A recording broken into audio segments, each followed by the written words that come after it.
सबसे पहले तो स्पेशल ट्रेन्स का परिचालन सबसे महत्वपूर्ण होता है।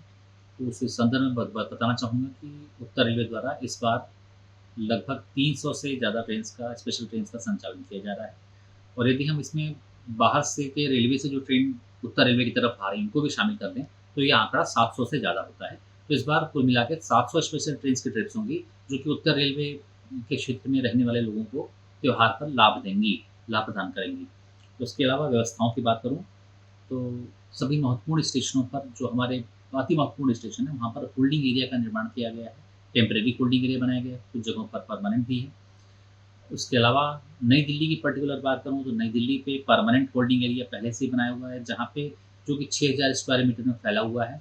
बहुत मैसिव है, यहाँ पे करीब-करीब 6 से 8000 लोग एक बार में रह सकते हैं, मतलब वेट कर सकते हैं। इसके अलावा आरपीएफ की अतिरिक्त तैनाती की गई है।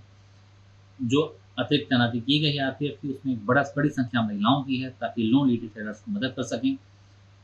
उसके अलावा जगह-जगह पूछताछ के काउंटर हैं, 20 अनरिज़र्व टिकटिंग काउंटर, 15 के आसपास 25 ATVM automatic ticket vending machine और 10 मोबाइल टिकटिंग यूनिट लगाई गई हैं। डायरेक्शन वाइज़ सेग्रीगेशन किया गया है और कोशिश ये की गई है कि डायरेक्शन वाइज़ ट्रेन चले और उन्हीं लोगों को अंदर स्टेशन के अंदर एंट्री दी दी जा रही है, जिनको वास्तव में ट्रैवल करना है। इस दृष्टि से प्लेटफ़ॉर्म टिकट की बिक्री दिल्ली एरिया के 6 स्टेशनों पर नई दिल्ली, आनंद विहार, निज़ामुद्दीन, गाज़ियाबाद जैसे महत्वपूर्ण स्टेशनों पर बंद कर दी गई है, ताकि स्टेशन पर वही लोग पहुँचे जिन लोगों को वास्तव में ट्रैवल करना है। सर, किसी अप्रिय घटना से निपटने के लिए क्या व्यवस्थाएँ की गई है? और बुजुर्गों के लिए और खासकर महिलाओं के लिए कुछ व्यवस्थाएँ क्या की गई है? देखिए, मेरे हेल्प यू बूथ हैं, जो बुजुर्गों, महिलाओं के सभी के लिए इक्वली उपलब्ध होते हैं। यहाँ से लोग चाहें तो ये लोग अगर आवश्यकता हो तो अपने लिए व्हील चेयर वगैरह का एडमिट कर सकते हैं। हमारे रेल सेवक तैनात हैं, जो लोगों की मदद करने के लिए हैं। इसके अलावा जैसा कि आपने कहा, सुरक्षा के लिए तो अतिरिक्त आरपीएफ की तैनाती की गई है। पूरे स्टेशन परिसर में, नई दिल्ली स्टेशन परिसर में 300 से ज़्यादा सीसीटीवी कैमरे हैं, जिनके माध्यम से चप्पे-चप्पे की निगरानी, लाइव मॉनिटरिंग की जा रही है।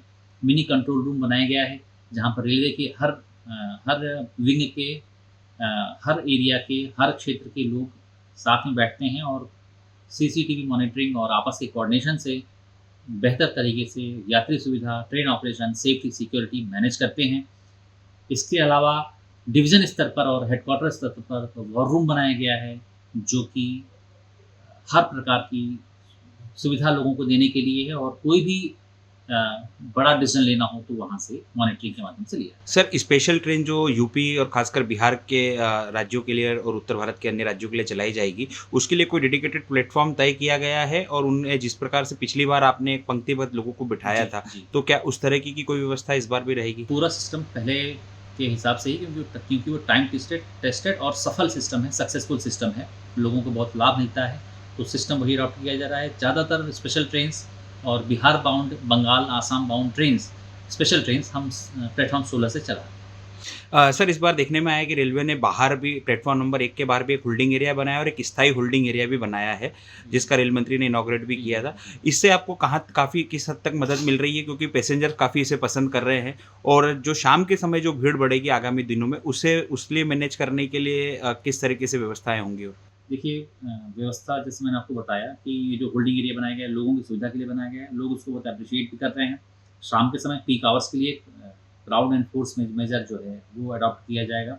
3 लेयर सिक्योरिटी अरेंजमेंट किया जा रहा है और लोगों को, जिनके पास वैलिड टिकट होगा, जिनको वास्तव में ट्रैवल करना होगा, उन्हीं को क्रमबद्ध तरीके से एंट्री दिया जाएगा और प्लेटफ़ॉर्म पर उतने लोगों को एंट्री दिया जाएगा जितने लोग प्लेटफ़ॉर्म पर अकोमोडेट हो सकते हैं।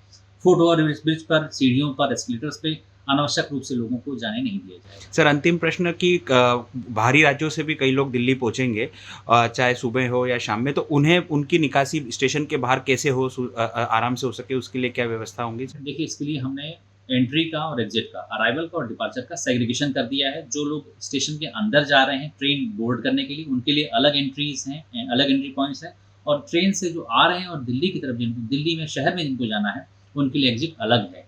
तो इस प्रकार का सेग्रीगेशन करने से क्रिस क्रॉस मूवमेंट नहीं होगा, लोगों को किसी तरह की असुविधा नहीं होगी। अगर आप ये वीडियो YouTube पर देख रहे हैं तो हमारे चैनल को सब्सक्राइब कर बेल आइकन दबाएं और Facebook पर देख रहे हैं तो हमारे पेज को लाइक करें।